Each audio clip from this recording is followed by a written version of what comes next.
What's up? Welcome back to another episode of The Horror. Today we're going to be talking about CHAW. It's a Korean film. Many awesome things made in Korea, including my lovely wife Nancy. This film is a bit of a comedy, horror, thriller. It kind of plays more like a comedy than it does a horror, but you know, it has horror elements for sure. It was released in 2009. I'm referencing these notes because, hey, these Korean names, even though my wife's Korean and I actually was a linguist in Korean in the U.S. Army, Korean's not something that I work on day to day. And after having lived in Japan and really kind of acclimated to the language there, anytime I try to speak any Korean, it becomes muddled with Japanese, which is ridiculous. But so I'm just referencing these names, you know, via my notes as opposed to just prattling them off like I generally do because I'm familiar with the filmmakers and the actors. But in this case, not so much. Directed by Jong Won-shin, and probably the most notable star is Yoon Jae-moon, who I was somewhat familiar with from other Korean films, and an actor named Yoo Mi-jung. The film starts off with Yoo Mi-jung's character, Soo-ryun. He's a cop in Seoul, and he's disgusted with the big city. So, as a joke, he's sitting there chatting with his buddy, and who's also a police officer, and he says, "What did you put for your second choice, you know, when you transfer out of here?" And he said, "I put anywhere." And so he was such a great cop that he was killing the curve, kind of a takeoff, similar to the setup for Hot Fuzz. But he was placed into a really small town out in the sticks, basically where nothing ever happened. Ironically, just as a man-eating boar started to go on a rampage. The implication was that there was, over agriculture. You know, like they were basically just moving into forest lands and cutting down trees and things like that, and it disturbed the nature of things. And this beast's normal food, you know, was ran off or something, so he turned to digging up graves digging up graves of humans for his meals, and he liked the taste of it, and basically grew really large and then started to terrorize the countryside. Unlike Razorback, it was I don't know. In both cases, they're just abnormally large. I mean, like to the point of almost being like a small dinosaur. In one scene, a guy tries to hide in like a little small bobcat kind of a vehicle, and you realize when he's up next to the boar, it's like, hey man, you know, that's anybody's guess as if you'd survive the bobcat versus the boar. So, you know, there's a suspension of disbelief thing that has to happen right there for you to enjoy a film like that. You know, unlike Razorback, it actually did draw on CGI, and wow, you know, the Koreans, they really have some amazing CGI. I mean, if you look at films like The Host, wow, one of the best CGI monsters I have ever laid eyes on. And for the most part, the CGI in CHAW was very, very good.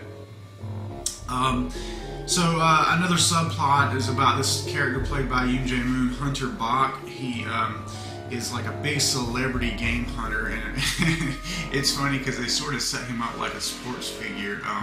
And they have, like, every time a guy, you know, comes out on a job, they have these magazine people there to take his picture, and it's like, instead of it being like a surfing magazine or Sports Illustrated or whatever, it's Hunter Bach with this big rifle and stuff. So it's just really hilarious, you know. And he goes through this whole character arc of getting back to why he really hunts, you know, and he basically runs into his mentor. Sort of, if Hunter Bach was like a young Luke Skywalker, the guy he runs into is like Yoda.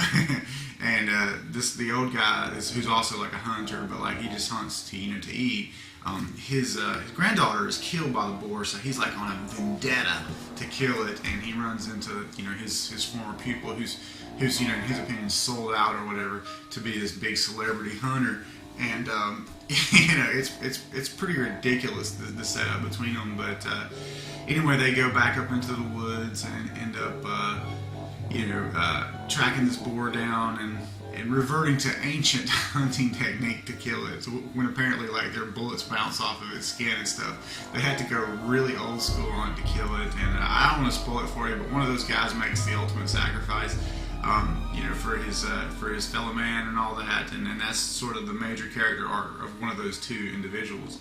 But the whole film has a lot of like just Korean flavor, if you will. I mean, like, there's a lot of people eating, I always found Korean food to be, well, really delicious one, but like super exotic compared to how we eat. And same with Japanese food, it's just like the little side dishes and stuff. And so anytime my wife and I watch a film from Asia, after having lived there for a couple of years, we start, longing for that kind of food and stuff. And famously, when my wife ever watches anything like Spirited Away, for example, where there's a lot of that, just eating those delectable little side dishes and stuff.